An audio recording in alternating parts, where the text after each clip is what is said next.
নমস্কার, আশা করি আপনারা সকলে খুব ভালো আছেন। আমি আজ আপনাদের সাথে সোয়াবিনের কাটলেট রেসিপিটি শেয়ার করব। দেখতে পাচ্ছেন আমি সোয়াবিনের পেস্ট, আলু সেদ্ধ, বাদাম, কারি পাতা, কর্নফ্লাওয়ার আর ব্রেড ক্রাম্বস নিয়েছি। এখন আমি আলু সেদ্ধটা মাখতে শুরু করেছি।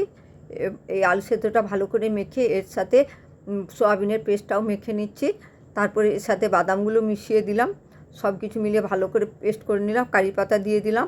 এরপর এতে আমি ভালো করে আরও মেখে নিয়ে সাথে আমি ব্রেড ক্রাম্বসের কিছুটা মাখিয়ে নিচ্ছি। ভালো করে সব কিছুগুলো একসাথে ভালো করে মিশিয়ে নিয়ে এতে কিছুটা কর্নফ্লাওয়ার দিয়ে দিলাম। কর্নফ্লাওয়ারটাও দিয়ে সবগুলো ভালো করে একদম মিশিয়ে নিয়ে এতে পরিমাণ মতো নুন দিলাম।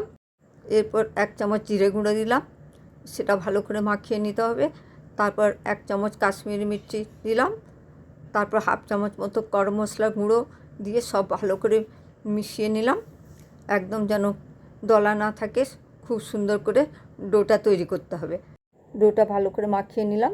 এরপর হাতে একটু তেল নিয়ে নিলাম যাতে কাটলেটটা আমি ভালো করে শেপ করতে পারি। এবারে একটু একটু করে ডো থেকে নিয়ে আমি গোল গোল মতো করে শেপ দিলাম। আপনারা আপনাদের ইচ্ছা মতো করতে পারেন। আমি কিছু গোল এবং কিছু লম্বা শেপ করলাম। আপনারা আপনাদের যেরকম পছন্দ সেরকম শেপ করবেন। আমার বেশ অনেকগুলি কাটলেট হয়েছে। আপনারা যদি চান তাহলে ওই কাটলেটগুলি ব্রেড ক্রাম্বে কোট করে ফ্রিজে স্টোর করে রাখতে পারেন। আপনাদের প্রয়োজন মতো সময়ে বের করে এটা আপনারা ভেজে খেতে পারেন। এরপর কাটলেটগুলিকে আমি ব্রেড ক্রাম্বসে ভালো করে কোট করে নিচ্ছি। দেখতে পাচ্ছেন আমার সব কাটলেটগুলি কোট করা হয়ে গেছে। এরপর কাটলেটগুলি আমি ভেজে নেব। গ্যাস জ্বেলে নিয়েছি, এতে ফ্রাই প্যান বসিয়ে দিয়েছি। প্যানটা গরম হলে এতে তেল ব্রাশ করে দিচ্ছি। তেল ব্রাশ করে দেওয়ার পর আস্তে আস্তে আমি কাটলেটগুলো ফ্রাইং প্যানে দিয়ে দিচ্ছি। যেহেতু আমি শ্যালো ফ্রাই করব এই জন্য আমি তেল ব্রাশ করে নিলাম। আপনারা চাইলে ডিপ ফ্রাই করে নিতে পারেন, ডিপ ফ্রাইয়ে টেস্টটা খুব ভালোই আসে।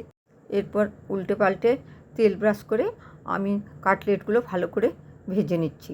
যতক্ষণ না পর্যন্ত কাটলেটগুলি গোল্ডেন ব্রাউন হচ্ছে ততক্ষণ পর্যন্ত আমি তেল ব্রাশ করে উল্টে ভালো করে কাটলেটগুলি ভেজে নিচ্ছি। এগুলো আমরা প্রায়ই ইভিনিংয়ে করি, আপনারাও করে দেখবেন কেমন হয়, কমেন্ট করে আমাকে জানাবেন। তাছাড়া আপনারা যদি আরও কী ধরনের রেসিপি দেখতে চান সেটাও কমেন্ট করে জানাবেন। এরপর দেখুন আমার কাটলেটগুলি ভাজা হয়ে গেছে, আমি তুলে নিচ্ছি। এখন কাটলেটগুলি সস বা কাসুন্দি দিয়ে পরিবেশন করতে পারেন বাড়ির সকলের জন্য।